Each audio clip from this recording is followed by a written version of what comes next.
আগামী 4ই বৈশাখ রাম নবমী। তাকান, আগামী 4ই বৈশাখ রাম নবমী।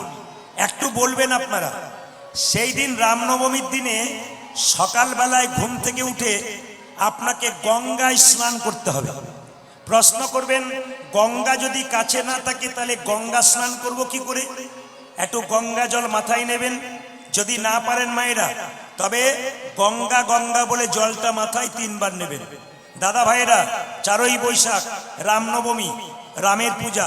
তাকাবেন, সকালবেলায় ঘুম থেকে উঠে স্নান করে একটা নতুন পোশাক পরবেন। যদি পোশাক না করতে পারেন তাহলে আপনি কি পরবেন? একটা পুরনো পোশাক, ধোয়া পোশাক পরবেন। রামচন্দ্রের চরণে 2টি জিনিস দিলে রামচন্দ্র খুশি হয়, একটি পদ্ম ফুল আর একটি তুলসী পাতা। রামচন্দ্রের চরণে কি দেবেন মায়েরা? পদ্ম ফুল, তুলসী পাতা। একটু পরমান্ন তৈরি করে প্রসাদ দেবেন সবাইকে। দুপুর 12টা পর্যন্ত আপনারা উপবাস থাকতে পারেন।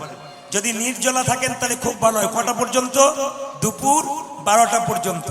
এইবার বলি, রামচন্দ্রের মূর্তি বলুন বা রামচন্দ্রের ছবি বলুন, তাকে স্নান করাবেন 2 রকম জিনিস দিয়ে, একটা পঞ্চামৃত, একটা পঞ্চগব্য। পঞ্চামৃত কাকে বলে মা? দুধ, ঘি, দই, চিনি, জল আর মধু, এই দিয়ে স্নান করাতে হবে, এটা পঞ্চামৃত। আর পঞ্চগব্য কাকে বলে? গাভী থেকে যে 5টা জিনিস পাওয়া যায়, দুধ, ঘি, দই আর গোবর আর গোমূত্র, এই 5টা দিয়ে রামকে স্নান করাতে হয়। তবে একটা ভালো কাজ বলে রাখি, সেই দিন যদি আপনার বাড়ির উপরে একটা করে হনুমানজির পতাকা রাখতে পারেন তাহলে কিন্তু আপনার বাড়ি অক্ষয় থাকবে। কেন? কুরুক্ষেত্রের যুদ্ধে কৃষ্ণ পঞ্চপাণ্ডবকে নিয়ে যুদ্ধ করেছিল, তাকিয়ে দেখবেন ওই রথের মধ্যে একটা হনুমানজির পতাকা ছিল। তাই বাড়ি বাড়ি যদি কেউ সংসার কুরুক্ষেত্রের যুদ্ধে বাড়িটাকে রথ মনে করেন, তার উপর একটা হনুমানজির পতাকা দিতে পারেন, তাহলে কিন্তু আপনার বাড়ি দেখবেন চিরকাল সুন্দর থেকে সুন্দর থাকবে। তাই বলে দিই আপনাদেরকে, দেখবেন দুর্গা পূজা শরৎকালে হয়, তার চাইতে বড় পূজা কোনটা? না, বাসন্তী পূজা। বাসন্তী পূজাটা আসল দুর্গা পূজা। ওই দিন 9 দিন পর্যন্ত নবরাত্রি হয়, নবরাত্রি শেষ নবমী, আর সেই দিন কিন্তু রাম নবমী। সীতারও কিন্তু নবমীতে জন্মেছে, ওই নবমী নয়, সীতা নবমীও পালন করা হয়। তাই আপনারা সবাই বলুন, বলিয়ে শ্রী রামচন্দ্র ভগবান কি, বলিয়ে শ্রী রামচন্দ্র ভগবান কি, পবন পুত্র হনুমান কি, রামচন্দ্র ভগবান কি।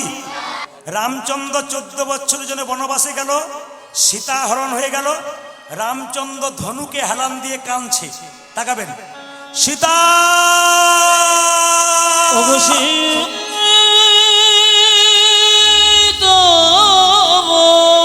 সীতা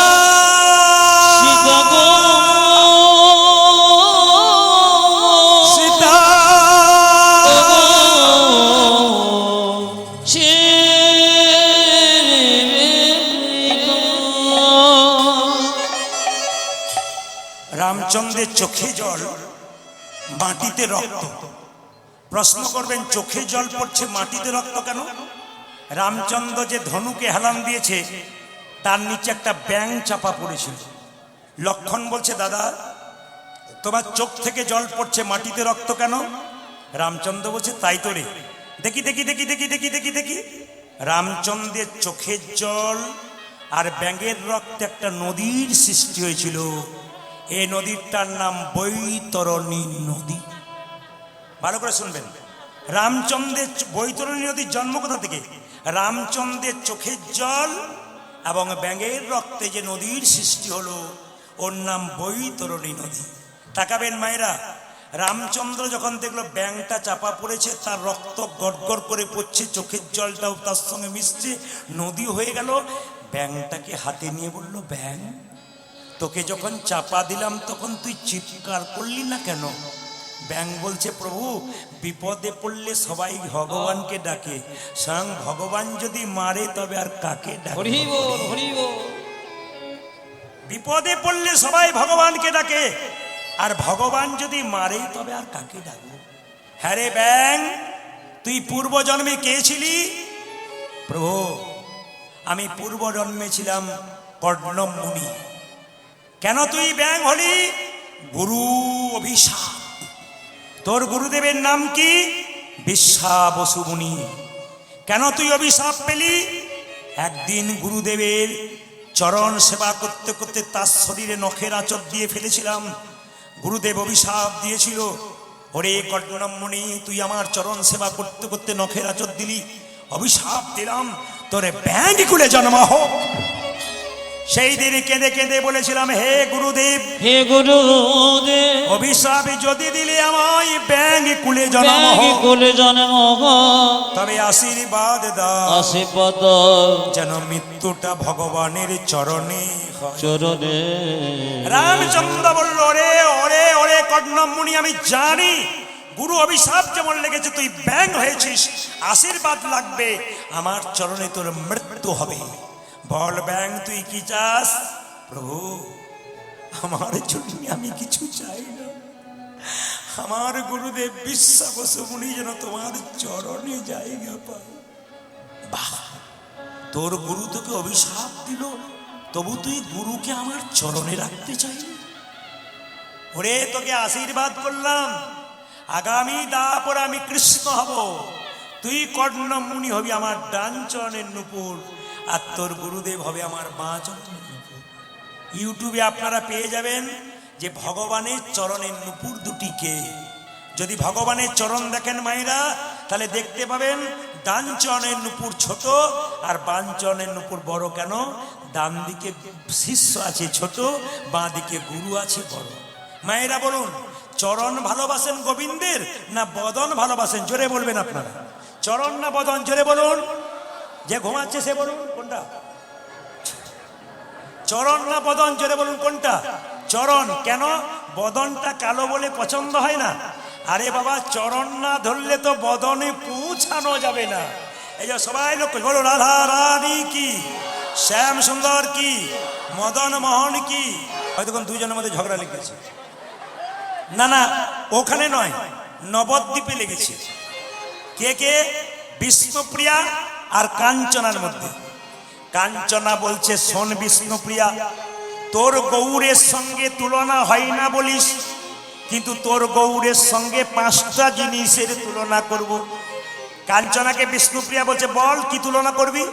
তোর গৌরকে আমি আকাশের বিদ্যুতের সঙ্গে তুলনা করব। কাঞ্চনা বলছে, কি করে করবি? আকাশের বিদ্যুৎ চমক দিলে, কাঞ্চনা বলছে, পৃথিবীর অন্ধকার দূর হয়, আর গৌরী বিদ্যুৎ চমক দিলে ভক্তের হৃদয় অন্ধকার দূর হয়ে যায়।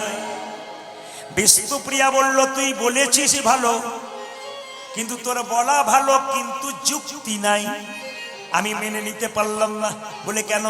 বিষ্ণুপ্রিয়া বলছে, এটা মানলাম, আকাশে বিদ্যুৎ চমক দিলে পৃথিবীর অন্ধকার দূর হয়, গৌরী বিদ্যুৎ চমক দিলে হৃদয় অন্ধকার দূর হয়, কিন্তু আকাশের বিদ্যুৎ চমক দিলে মাঝে মাঝে মানুষের মৃত্যু হয়, আর গৌরী বিদ্যুৎ চমক দিলে মৃত ব্যক্তি প্রাণ ফিরে পায়। প্রমাণ? প্রমাণ, শ্রীবাসের একটি মাত্র পুত্র মারা গিয়েছিল, মহাপ্রভু নামের দ্বারা প্রাণ ফিরিয়ে দিয়েছিল মায়েরা। প্রমাণ আছে কিন্তু শাস্ত্রে। এই জন্য গৌর বিদ্যুৎ চমক দিলে মানুষের প্রাণ বেঁচে যায়, ওই আকাশের বিদ্যুৎ চমক দিলে মাঝে মাঝে মানুষ মারা যায়। কাঞ্চনা বলছে, ওটা হলো না। বলছে, না, তাহলে এক কাজ কর, তোর গৌরের সঙ্গে ফুলের তুলনা করি। ফুল দেখতে সুন্দর, তোর গৌর দেখতে সুন্দর, দুটোই একই। বিষ্ণুপ্রিয়া বলছে, তা তুই ঠিক বলেছিস, কিন্তু তাতেও হলো না। বলে কেন? ফুলের মধ্যে কাঁটা থাকে, পোকা থাকে, আমার গৌর ফুলের মধ্যে কোনো কাঁটা পোকা থাকে না। আমার গৌর ফুল নিষ্কণ্টক ফুল। শুধু তাই নয়, ব্রাহ্মণ যখন মন্দিরে পুজো করে, ভগবানের চরণে ফুল দেবার সময় পুষ্প শুদ্ধিকরণ মন্ত্র বলে তারপর দেয়, কিন্তু আমার গৌর ফুল অর্পণ করতে গেলে কোনো মন্ত্র বলতে হয় না। হা গৌর প্রাণ গৌরী বলে কাঁদতে পারলে। তাহলে কটা তফাৎ হলো মায়েরা? 5টা বলেছে। কটা হলো? জেনে বলুন, কটা হলো? দুটো দুটো দুটো হলো। কি? বিদ্যুতের সঙ্গে আর ফুলের সঙ্গে। সঙ্গে সঙ্গে কাঞ্চনা বলছে, তাহলে আমি এবার তুলনা করব আকাশে সূর্যের সঙ্গে তোর গৌরের। বিষ্ণুপ্রিয়া বলছে, কি করে? আকাশে সূর্যে আলো দিলে, আকাশে সূর্যের আলো দিলে পৃথিবীর অন্ধকার দূর হয়, গৌর সূর্যের আলো দিলে হৃদয় অন্ধকার দূর হয়। কাঞ্চনাকে বিষ্ণুপ্রিয়া বলছে হলো না, বলে কেন? আকাশে সূর্য আলো দিলে সূর্যের তাপে মানুষ ঝলসে যায়, আর গৌর সূর্যের আলো হৃদয় মাঝে প্রবেশ করলে হৃদয় ঠান্ডা হয়ে যায়। বলছে হলো না, বলছে না। বিষ্ণুপ্রিয়াকে কাঞ্চনা বলছে তার তিনটে হলো না, 4 নম্বর শোন। বলে কি? 4 নম্বর হলো আমি চাঁদের সঙ্গে তুলনা করব। চাঁদের আলো ঠান্ডা, চাঁদ উদিত হলে পৃথিবী ঠান্ডা হয়, তোর গৌর চাঁদ উদিত হয়ে গেলে ভক্তের হৃদয় ঠান্ডা হয়ে যায়। কাঞ্চনা বলছে তাও হলো, বিষ্ণুপ্রিয়া বলছে তাও হলো না। বলে কেন? আকাশের চাঁদ দেখতে ভালো, আমরা বলি আয় আয় চাঁদ মামা টি দিয়ে যা। চাঁদ দেখতে ভালো, স্বভাব ভালো নয়। কেন? চাঁদের 27টা স্ত্রী থাকা সত্ত্বেও গুরু পত্নীকে হরণ করেছিল। ও দেখতে ভালো, ওর কলঙ্ক আছে, কিন্তু আমার গৌর চাঁদের কোনো কলঙ্ক নাই। হরিব মায়েরা, আকাশের চাঁদ শুধু রাত্রিবেলায় উদয় হয়, কিন্তু গৌর চাঁদ দিবারাত্র সবসময় উদয় হয়। বাহ! তাহলে শেষ ট্রান্সফার কি বলি, শেষ তুলনা সোনার সঙ্গে তুলনা করতে পারি। কাঞ্চনা বলছে তোর গৌরের রং কাঁচা সোনার মতো, আর সোনারও রং কাঁচা সোনা। সোনা পড়লে মানুষের আনন্দ হয়, আর গৌর সোনা নিলে মানুষের আনন্দ হয়।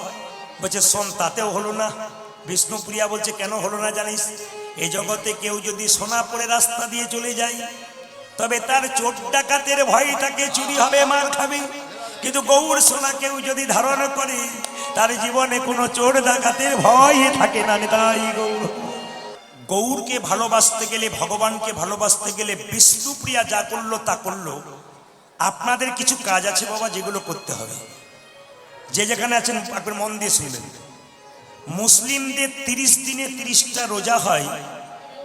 ভোর 4টায় একবার খাবার খাই, সন্ধে 6টায় খাই, থুতু পর্যন্ত গেলে না। 30 দিনে 30টা, বাচ্চা থেকে বুড়ো সবাই। আপনাদের একটা কাজ করতে হবে, 30 দিনে 30টা করার দরকার নাই, 12 মাসে 24টা, তা আবার 15 দিন পর পর। কি হতে পারে জোরে বলুন? একাদশী। আচ্ছা, একটু আপনাদের বলে যায়, একাদশী ছেলে না মেয়ে? জোরে বলুন। 2-4 জন ভয়। একাদশী ছেলে, 2-4 জন মেয়ে। মানে ভোটের সময় দেখেন না, কিছু কিছু পার্টি আছে দুপক্ষেই মুড়ি খায়। কাকে ভোট দেয় কি বোঝা মুশকিল। এরও পক্ষে মুড়ি খেলো, ওরও মুড়ি খেলো, ভাবলো ওরও বটে ওরও বটে। আমি বলছি বেটা ছেলে মেয়ে, মানে সবাই হ্যাঁ। যেরকম রাধা রানী কি একাদশী মেয়ে। ভগবান বিষ্ণুর শরীর থেকে একটা জ্যোতি বেরিয়েছিল, জ্যোতি থেকে একটা রমণীর সৃষ্টি হয়েছিল। ওই রমণী হলো নারী। জিজ্ঞেস করেছিল আমার নাম তুমি কি দেবে? ভগবান বিষ্ণু বলল তোমার নাম রাখলাম একাদশী। তাতে লাভ কি? সমস্ত মানুষ তীর্থে গেলে যে ফল লাভ করবে, যদি কেউ একাদশী করতে পারে, সমস্ত তীর্থের ফল সে ঘরে বসেই লাভ করতে পারে। তাহলে মায়েরা, গয়া কাশী বৃন্দাবন যাবার দরকার হবে না যদি আপনি একাদশী পালন করতে পারেন। একাদশী কিন্তু 8 থেকে 80 বছর পর্যন্ত সবাই করতে পারেন। একাদশীর বিজ্ঞান ভিত্তিক কারণ কি? প্রতিদিন তো খাবার খাচ্ছেন, মাঝে মাঝে এই জায়গাটাকে একটু রেস্ট দিতে হবে। যত রেস্ট দেবেন আপনি ফিট থাকবেন। ওই জন্য মাঝে মাঝে আপনাদের প্রত্যেকবার একাদশী করতে হয়। বাচ্চাদেরকে করাবেন, আপনারা করবেন। যদি কেউ একাদশী 12 মাসে 24টা না করতে পারেন, কটা করবেন? আপনার 4টা করবেন। কি কি? শয়ন একাদশী, উত্থান একাদশী, পার্শ্ব একাদশী, ভৈম একাদশী। আমাদের ওখানে একাদশী করলে আমার কাছে আসে, আর মেয়েরা জিজ্ঞেস করে দাদা কি কি খেতে পাবো বলুন। খালি খাবার চিন্তা। এসে বলে কি কি খেতে পাবো বলুন তো। বললাম সব খাবেন আপনি, কোনো অসুবিধা নেই। রেগে বলি মায়েরা, একাদশীর দিনে 5টা শস্য বর্জন। কি কি? চাল, গম, জব, সরিষা, ডাল। এর মধ্যে পাপ লুকিয়ে থাকে। জেনে নিন, মায়েরা 4 দিন অসুস্থ অবস্থায় থাকেন, অসুস্থ অবস্থায়। আপনারা ভাববেন সেদিন একাদশী করতে পারবো না? অবশ্যই করতে পারবেন, কোনো ভুল নেই তাতে। অনেকে ওষুধ খায়, বলে আমার রোগ হয়েছে, ওষুধ খাই আমি একাদশী করতে পারবো। তবু আপনি করতে পারবেন, ওষুধও খাবেন, আপনি একাদশী করতে পাবেন, বিধান আছে কিন্তু। তবে মায়েরা, একাদশীর দিনে কি কি খেতে পাবেন? যদি নির্জলা একাদশী করতে পারেন খুব ভালো, যদি না করতে পারেন তাহলে আপনি কি করবেন? কাঁচা পেঁপে, কাঁচা কলা, আলু, কুমড়ো দিয়ে একটা সবজি খাবেন। সন্দক লবণ খেতে পাবেন, এই লবণ খেতে পাবেন না। আবার সবাই লক্ষ্য করুন, যে যেখানে বসে আছেন, আপনি আগের দিন রাত্রিবেলায়, কাল একাদশী, আগের দিন রাত্রিবেলা আপনাকে ব্রাশ করে নিতে হবে। কেন না, যে পেস্টটা রয়েছে ওটা লবণ আছে, ওই লবণযুক্ত পেস্ট যদি সকালবেলায় করেন তাহলে একাদশী আপনার হলো না। জিভটা ছুলতে ছুলতে জিভ যদি কেটে যায় মা, তাহলে আপনার একাদশী হলো রক্ত বেরিয়ে গেলে। যদি আপনি সবজি কাটছেন, আঙুল কেটে গেল, তাহলে আপনার একাদশী হলো না। তবে আমি মালদা জেলায় একবার গিয়েছিলাম একাদশীর দিনে, যে বাড়িতে বাসা, বললো বাবা একাদশী, বলে কোনো অসুবিধা নাই। এখন লক্ষ্য করুন, নির্জলা করেছে ওরা, আমাকে বলছে আমাকে তো গান করতে হবে, কিছু খেতে হবে। উনি কি করেছেন, 4 রকমের পায়েস, 4 বোতল দুধ, হ্যাঁ, 4 রকমের সবজি, আরো অনেক কিছু, 4 বাটি ফল দিয়েছে। নি বলছে এমন কিছু দিতে পারলাম না, আমি এরকম করলে আমি ভাত খাবো না, প্রত্যেক দিন করবো, কোনো অসুবিধা নেই। মায়েরা, একাদশী দিনে যত কম খাবেন তত ভালো। কেন? ও মায়েরা, যত কম খাবেন, মুখ ঝুটা কম করতে হবে। যদি পেটটাকে 4 ভাগ করা যায়, একাদশী দিনে 1 ভাগ খাবেন, 3 ভাগ কি করবেন? 2 ভাগ জল খাবেন, 1 ভাগ ফাঁকা রাখবেন। খাবার কথা চিন্তা করলে হবে না, একাদশীর দিনে প্রতিজ্ঞা করতে হবে, খারাপ কিছু দেখবো না, খারাপ কিছু ভাববো না, খারাপ কিছু চিন্তা করব না। হ্যাঁ, এই যদি ভাব আপনার থাকে তবে একাদশী করা হবে। তবে যদি নির্জলা একাদশী করেন ওটা উত্তম একাদশী, ফলমূল খেয়ে একাদশী করলে ওটা মধ্যম একাদশী। আর আমাকে যে ফলমূল খায় একাদশী করেছিল ওটা উত্তম নয়, মধ্যম নয়, ধমাধম একাদশী। আপনারা ধমাধম একাদশী করবেন না, সবাই উত্তম একাদশী করবেন। জোরে বলুন, রাধা রানী কি, শ্যাম সুন্দর কি, মদন মোহন কি। মায়েরা, এইদিকে তাকাবেন। কীর্তন চলাকালীন যদি কেউ গল্প করে, তবে যেটা নিয়ে যাবার জন্য এসেছেন সেটা না নিয়ে আপনি উল্টো নিয়ে যাবেন। প্রশ্ন করবেন কি নিতে এসছেন আর কি নিয়ে যাবেন। আপনি কীর্তন শুনে পুণ্য অর্জন করতে এসছেন। যদি কেউ গল্প করে, উনি পুণ্যের বদলে পাপ নিয়ে বাড়ি যাবেন। তাহলে আপনি পাপ নয় পুণ্য নিয়ে যাবেন। তাই পাশে যদি কেউ গল্প করে, ওই দিকে না তাকিয়ে আপনি কীর্তন গান শ্রবণ করুন। শুনতে আপনাদের কষ্ট হবে, কিন্তু যারা প্রকৃত ভক্ত তার ঠিক শুনে নেবে। তো সবাই লক্ষ্য করুন, মহাপ্রভুর রূপ দেখে সবার অহংকার দূরে গেল। মহাপ্রভু জন্ম নিয়েছিল কখন? 1407 শতাব্দে ফাল্গুন মাসের দোল পূর্ণিমাতে। ও মায়েরা, দোল পূর্ণিমার দিনেতে ভগবান যখন জন্ম নিলেন, তখন এখনো পর্যন্ত আমাদের লজ্জার বিষয়, মাছ মাংসের দোকানে ভিড় কম নাই। মানে যারা মাছ মাংসের দোকানে ভিড় করছে তাদের কাছে নিবেদন, তারা বুঝতেই পারলো না যে কবে মহাপ্রভুর জন্ম হলো আর ভগবানের জন্ম হলো। আশ্চর্যের ব্যাপার, আমরা ভগবানকে চিনতে পারলাম না। দেখে নিন আপনারা, বিদেশ থেকে মানুষ এই দেশে আসছে আমাদের হরিনামটাকে নেবার জন্য, আর আমরা ঘরের ভগবানকে চিনতে পারলাম না। এর চাইতে দুঃখের কি হতে পারে? যারা ইস্কন মন্দিরে মায়াপুরে যাবেন মায়েরা, তারা দেখতে পাবেন ওখানে একজন প্রভুপাদ আছেন। তিনি যখন প্রথম আমাদের ভারতবর্ষের মাটিতে এসেছিলেন, তখন প্লেন থেকে নামার সময় নিজের চটিটা কর্মচারীর হাতে দিয়েছিলেন। কর্মচারী জিজ্ঞেস করলো, আচ্ছা স্যার, আপনি চটিগুলো হাতে দিলেন কেন? বলছে, যে মাটিতে স্বয়ং মহাপ্রভুর জন্ম, যে মাটিতে কৃষ্ণের জন্ম, যে মাটিতে রামের জন্ম, সেই মাটিতে পা দেব এমন আস্পর্ধা কার আছে? বিদেশ থেকে এসে তারা হরে কৃষ্ণ বলতে পারে না, হরে কৃষ্ণ। দেখবেন কৃষ্ণ বলতে পারে না, দেখে নেবেন, হরে কৃষ্ণ। সবচাইতে আশ্চর্যের ব্যাপার, ওরা বলতে পারে না তবু বলে, আর আমরা বলতে পারি তবু বলি না। এটা আশ্চর্যের ব্যাপার। ঘরের গরুকে কিনে নিয়ে যাচ্ছে, পালা করব না লীলা করব? বাবারা বলবেন না, মায়েরা বলবেন, পালা না লীলা?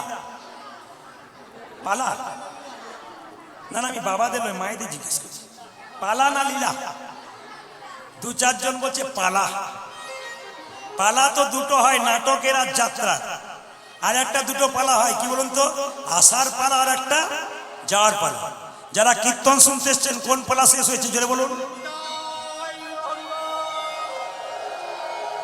কীর্তন শুনতে এসছেন কোন পালা শেষ হয়েছে, আসারটা না যাওয়ারটা জোরে বলুন। আসারটা। বাকি আছে কোনটা জোরে বলুন। অনেকে ভয়ে বলছে না যাবে না বলে। বাকি আছে কোনটা, যাওয়ার পালা। আমি ওই পালার কথা বলিনি, ভগবান শ্রীকৃষ্ণ লীলা করেছেন। আজকে যে লীলাটির দায়িত্ব হচ্ছে ভগবান শ্রীকৃষ্ণের রূপ বর্ণন। একটু আগে গৌরের কথা শুনলেন, গৌরের রূপের কথা ছোট করে বললাম, এখন কৃষ্ণের রূপের কথা হবে। একদিন বেলি অবসানকালে রাধারানী যমুনায় জল আনতে গেছে। আস্তে। একদিন বেলি অবসানকালে রাধারানী যমুনায় জল আনতে গেছে। মায়েরা, রাধারানী হলো রাজার মেয়ে, সে কি মাটির কলসিতে জল আনতে যাবে জোরে বলুন? কিসে যাবে? সোনার কলসি নিয়ে জল আনতে গেছে। কিন্তু ঘটনাটা কি হয়েছে না, জল যখন ভরছে গোবিন্দের রূপ দেখে কলসি একবারে নিতাই গৌর হরিবল হয়ে গেছে। কোথায়? একবারে গোবিন্দের কাছে, এই পার থেকে ওই পারে চলে গেছে। কলসি মনে মনে ভাবছে, রাধে গো, তোমার পরশ পেলাম বলে আমি গোবিন্দের চরণে পেলাম, আমি গোবিন্দের চরণ পেলাম। কলসি কেঁদে কেঁদে বলে, প্রেমময়ী রাধে, প্রেমময়ী রাধে, তোমার পরশ পেলাম বলে গোবিন্দের চরণে পেলাম। এ জগতে কোনো মা কোনো বাবা যদি রাধে রাধে বলতে পারে, তবে কৃষ্ণের চরণে নিতাই গৌর হরি বল বলে। ভগবান শ্রীকৃষ্ণ নিজের মুখে বলেছেন, আমি যে রাধার দাস, ইহাতে সন্দেহ হাজার, কোটি কোটি যুগ ভজয় আমার সকল ভজনা বিফলিতা। আমি যে রাধার দাস, এতে যদি কারো সন্দেহ হয়, আর কোটি কোটি যুগ যদি আমাকে ভজনা করে, সব ভজনা বিফলে চলে যায়। মেয়েরা কিছু পারুক আর না পারুক, একটা জিনিস ভালো পারে, বলবো না, বলেই দিই। দেখুন দাদারা সমর্থন করছে কিনা জানি না, স্বামীর বাড়ির যদি কেউ আসে, দু তিনজন কুটুম্ব, আমি আজ আর পারলাম না গো, ঘাড়ে আমার খুব ব্যথা, মাজায় ব্যথা, আমি শুয়ে পড়লাম। আর যদি বাপের বাড়ির ভাই চলে আসে, ওরে বাবা রে, তখন ব্যথা ব্যথা না, আপনাদের হয় না, অন্য জায়গায় যদি হয় সবাই মানে দাদারা বলছে সব জায়গাতে সমান। আপনি বলুন, আমাদের বললে তো গন্ডগোল আছে, আপনি বলুন যদি কিছু কাজে লাগে। না না, আজকে বলেই যাব, কারণ এসেছি যখন তখন বলেই যাব। সবাই লক্ষ্য করুন মায়েরা, রাধারানীকে বলছে ননদিনী, এ বউ, সোনা হারানো ভালো নয়, তুই সোনার কলসি কোথায় হারালি? শাশুড়ি বলছে, বউ তো লজ্জা করে না, হতভাগী কোথাকার, তুই সোনার কলসি হারিয়ে দিলি। যখন বারবার ভর্ৎসনা করে, ললিতা বিশাখা এসে বলছে, রাধে, তোর বাবা তো বৃষভানু রাজা, ইচ্ছা করলে তোর বাবার কাছ থেকে 6টা সোনার কলসি কিনতে পারি, কিন্তু ওগো রাধে, তুই আমায় বল, তুই সোনা হারালি কেন?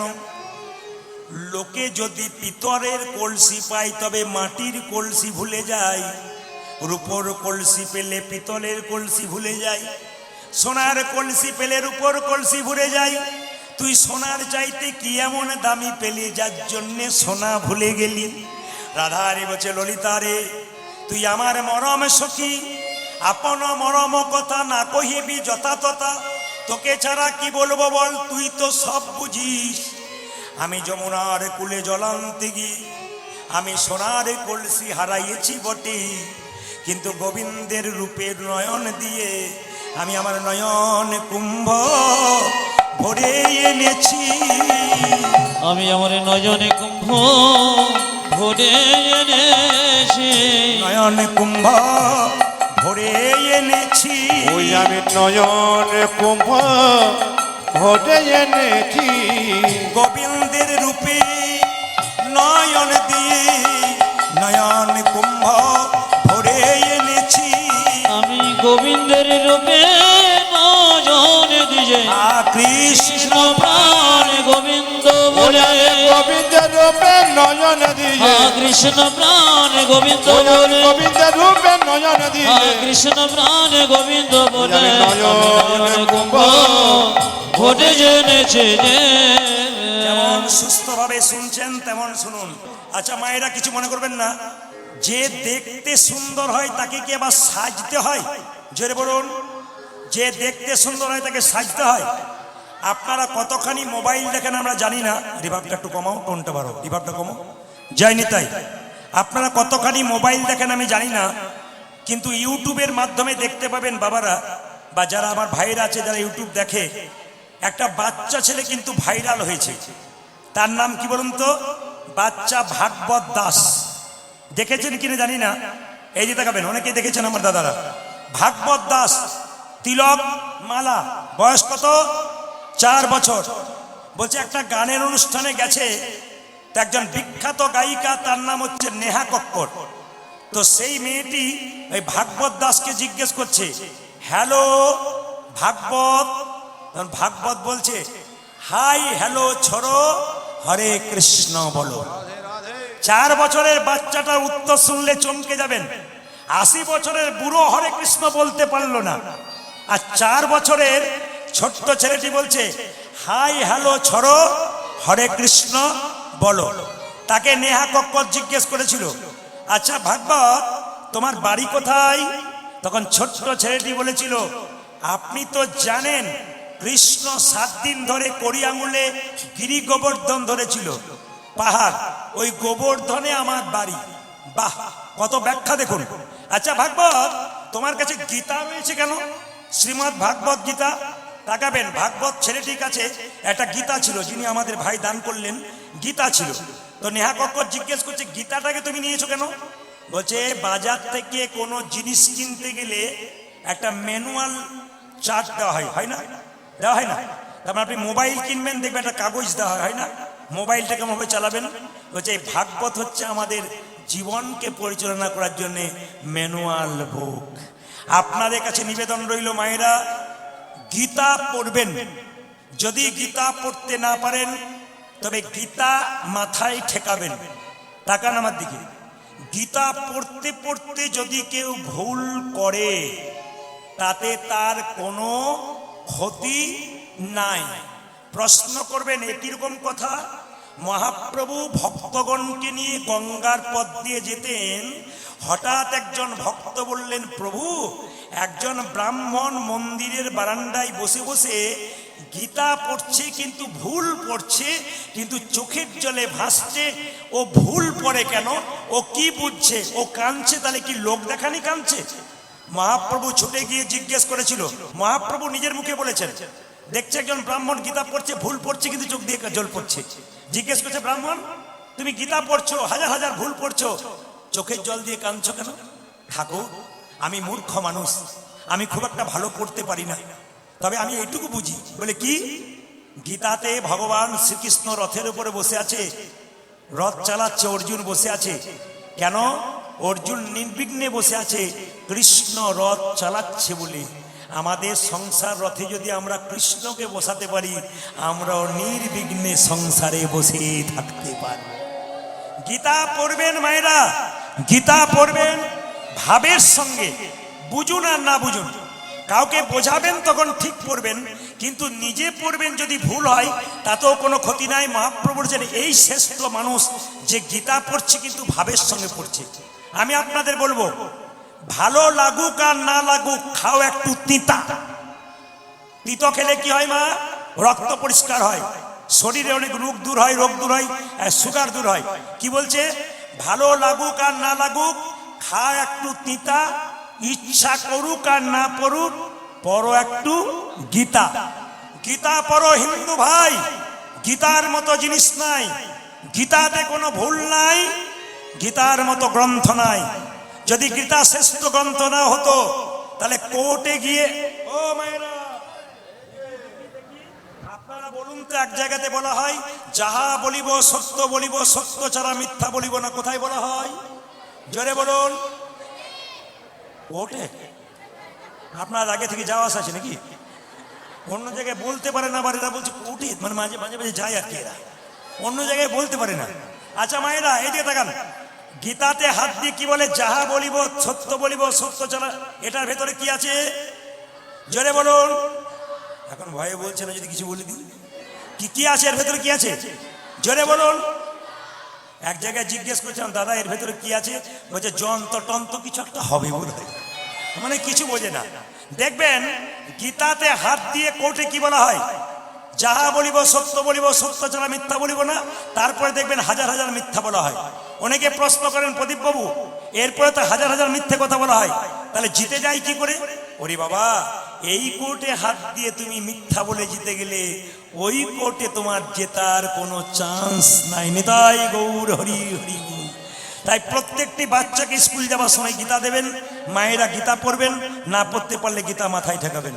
বলছে হ্যাঁ রে, আমি ফুলের মালা দেখলাম ললিতা, কিন্তু দেখলাম প্রত্যেকটা ফুলে মালা রয়েছে, মধুকর রয়েছে, ভ্রমর। আচ্ছা মায়েরা, এই ফুলের মধ্যে ভ্রমর কতক্ষণ থাকবে?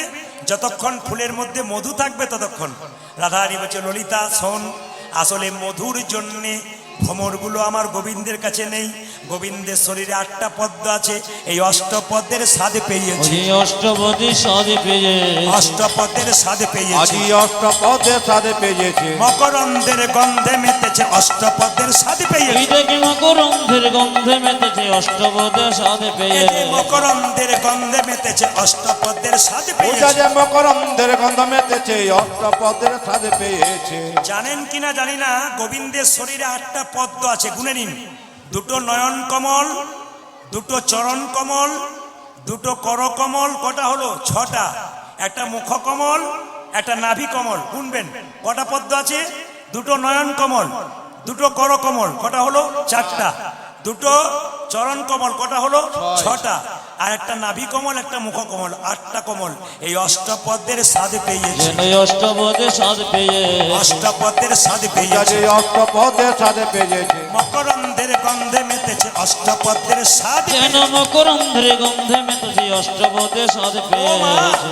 গোবিন্দের ময়ূর পুচ্ছটা বাম দিকে হেলে আছে, বাতাসে নড়ছে। রাধারানী বলছে ললিতা, আমার দেখে কি মনে হচ্ছে জানো?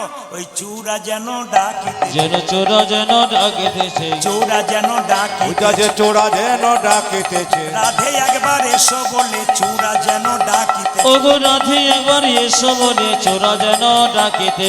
রাধে একবার এসো বলে চূড়া যেন ওটা ডাকিতে। যে রাধে একবার এসো বলে চোরা যেন ডাকিতেছে।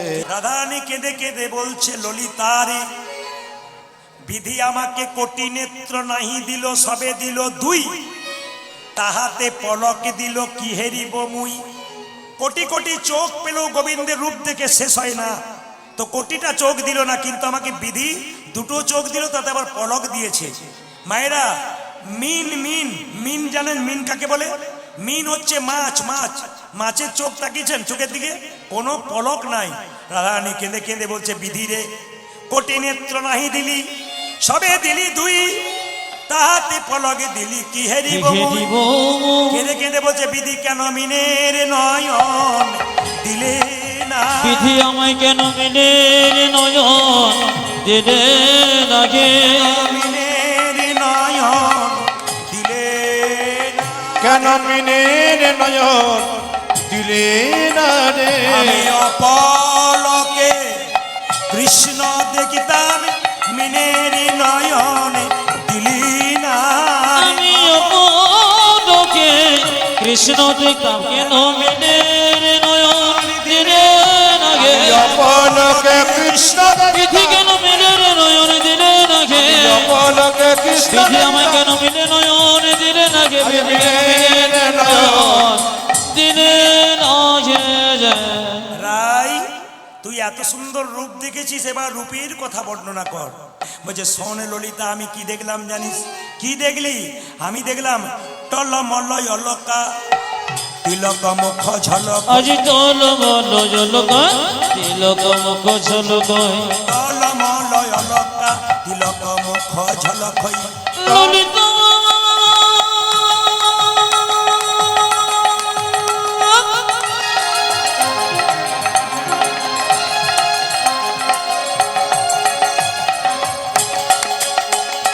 সনে সনে দেব দেব বাবা গা মাগরে গরে সন।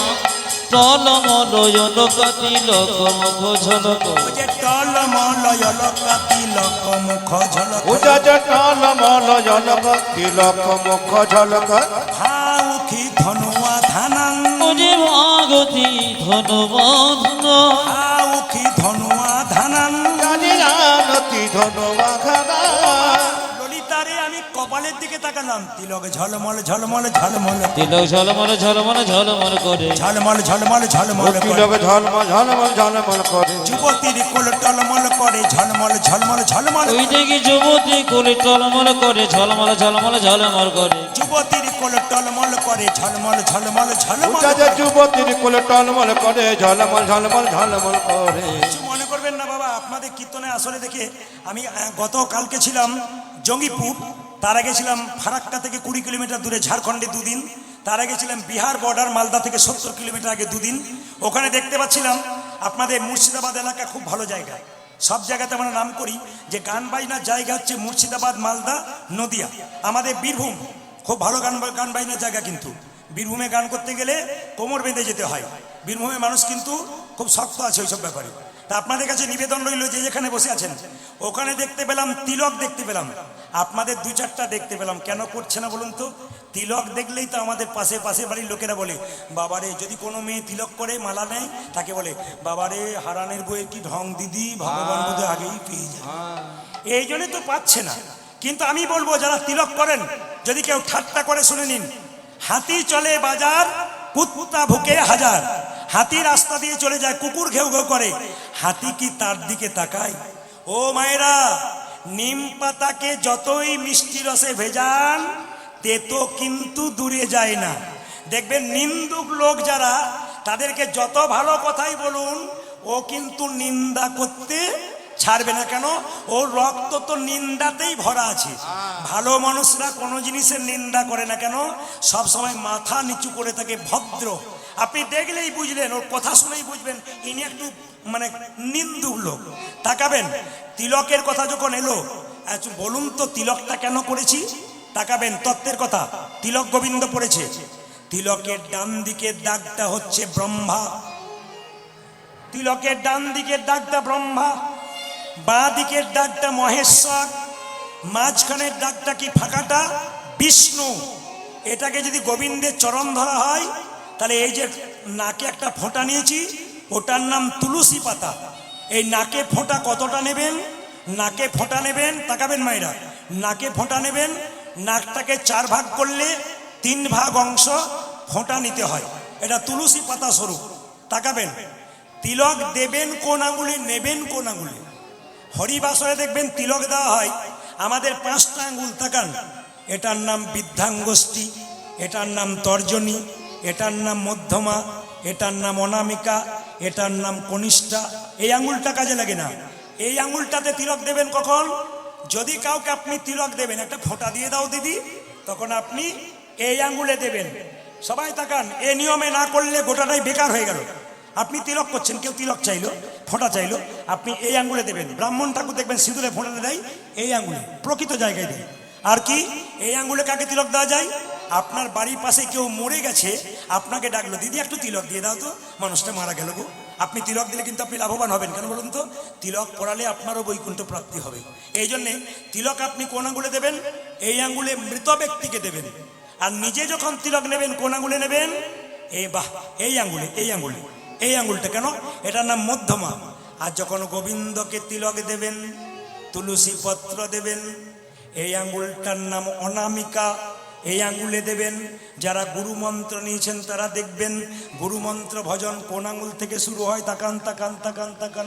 কোন আঙ্গুল থেকে শুরু হয় মায়েরা এই আঙ্গুল থেকে তো এই আঙ্গুলটা হচ্ছে ভগবানকে দেবার জন্যে গুরুকে দেবার জন্যে এই 4টা আঙ্গুলের কিন্তু ব্যাখ্যা আছে এখন তিলকের রীতি যখন বললাম তিলকের জন্ম কোথায় গোবিন্দের মাথা ব্যথা হয়েছিল যদি কোনো ভক্ত চরণে ধুলি দিতে পারে ব্যথা ভালো হতে পারে কেউ দিল না ব্রজগোপীরা রাধারানী দিল সেই তিলক ধুলো মাথায় নিয়ে গোবিন্দের মাথা ব্যথা হলো সেই ধুলোটা বৃন্দাবনে মাটিতে ফেলে দিল তার থেকে তিলকের জন্ম হয়ে গেল এই জন্য মায়েরা এ তিলক যে করবেন এ ব্রজগোপীর চরণ ধুলা এ তিলক যে করবেন রাধারানীর চরণ ধুলা তাই বলছে আর কি দেখলাম ভুরু যুগল দেখলাম যেন কামের কামা যেন কামের কামা যেন কামের কামান যেন কামের কামা ভুরু নয় যেন কামের কাম দেখলাম এ ভুরু নয় যেন কামের যে কামান ভুরু নয় যেন কামের কাম। আজ ভুরু নয় যেন কামের এইদিকে এইদিকে কামান। এইদিকে মায়েরা, এই যে তিলক দেখছেন কামের কামান। কুলবতী বরতবি মৌচন লৌচন, কুলবতী বরতবি মোচন লোচন কুলবতী বরতবি মৌচন লৌচন, কুলবতী ভরতনী লোচন বিষম কুসুম সরবান গো, বিষম কুসুম সরবান। আমার বিষম কুসুম সরবানে গো, বিষম কুসুম সরবান। কে বা ধৈর্য ধরতে পারে, ওগো কে বা ধৈর্য ধরিতে পারে, কে বা ধৈর্য ধরতে পারে, কে বা ধৈর্য ধরিতে পারে। গোবিন্দের রূপে নয়ন দিলে কে বা ধৈর্য ধরতে পারে, ওই গোবিন্দের উপরে নয়ন দিয়ে কে বা ধৈর্য ধরিতে পারে। গোবিন্দের রূপে নয়ন দিলে কে বা ধৈর্য ধরতে পারে। পূজারে গোবিন্দের রূপে নয়ন দিয়ে কে বা ধৈর্য ধরিতে মায়েরা, পারে। এই জগতে ব্যাধ যখন পশু শিকার করে, হরিণকে শিকার করে, প্রথমে হরিণকে তীর মারে, হরিণ ছটফট ছটফট করে, তারপর ব্যাধ কাছে গিয়ে হরিণকে মেরে দেয়। কিন্তু কোনো যুবতীকে যদি নয়ন বাণে বিদ্ধ করে গোবিন্দ, সেই যুবতী ছটফট ছটফট করে, গোবিন্দকে তার কাছে যেতে হয় না। সেই যুবতী চিৎকার করতে করতে গোবিন্দের চরণে পড়ে আর কেঁদে কেঁদে বলে, আমায় ওই চরণে ঠাঁই দিও, গোবিন্দ আমায় ওই চরণে ঠাই দিও কে, আমায় ওই চরণে ঠাঁই দিও, হে আমায় ওই চরণে ঠাই দিও হে। আমায় চরণে ছাড়া করো নাহি, ওই চরণে ঠাঁই দিও, প্রভু আমায় চরণে ছড়া করোনা হে, আমায় ওই চরণের আশা ধরে, চরণ ছাড়া আমি ওই চরণের আশা ধরে, চরণ ছাড়া করোনা আমি ওই চরণে আশা ধরে, আমায় চরণে ছাড়া করোনা হে। ভগবানের হাতে কি আছে মা? বাঁশি। কিভাবে বাজছে? মধুর মধুর মেধু, আহা কিভাবে? মধুর মুরলি করু গান, গান রে। মধুর মুরলি করে গান, গান রে। এই বাঁশিকে, এই বাঁশির সঙ্গে মা সরস্বতী গাইছে, মধুর মুরলি করু গান, গান রে। আজ মধুর মরলে করে গান গান রে। উলুধ্বনি দেবেন, মধুর মুরলি করু গান, গান রে। মধুর মুরলি করে গান, গান রে। ও মা, মধুর মধুর গান করে রে, আবার মধুর মধুর গান করে, মধুর মধুর গান করে আজ রে। মধুর মধুর গান করে রে। মধুর মুরলি স্বরে মধুর মধুর গান ওই করে, থেকে মধুর মুরলি শোনে, মধুর মধুর গান করে রে। মধুর মুরলি স্বরে মধুর মধুর গান করে আজ রে। মধুর মরলি সরে মধুর মধুর গান করে রে। মধুর মুরলি করে গান, গান রে। আজ মধুর মরলি করে গান গান রে। ও মায়েরা, আগে কথা বলছি তবে আপনারা হাসছেন, রিভাবটা কম করো, টোনটা বাড়াও। আগে কথা বলছি তবে হাসছেন, কিন্তু গোবিন্দ কি করছে? আগে হেসে ফেলে তারপর কথা বলে। শুনবেন কেমন সিরিয়ালে, গানটা কি সুন্দর দেখুন। এই মধুর বৃন্দাবনে লোকে আগে কথা বলে, এই মধুর বৃন্দাবনে লোকে আগে কথা বলে, এই মধুর বৃন্দাবনে লোকে আগে কথা বলে।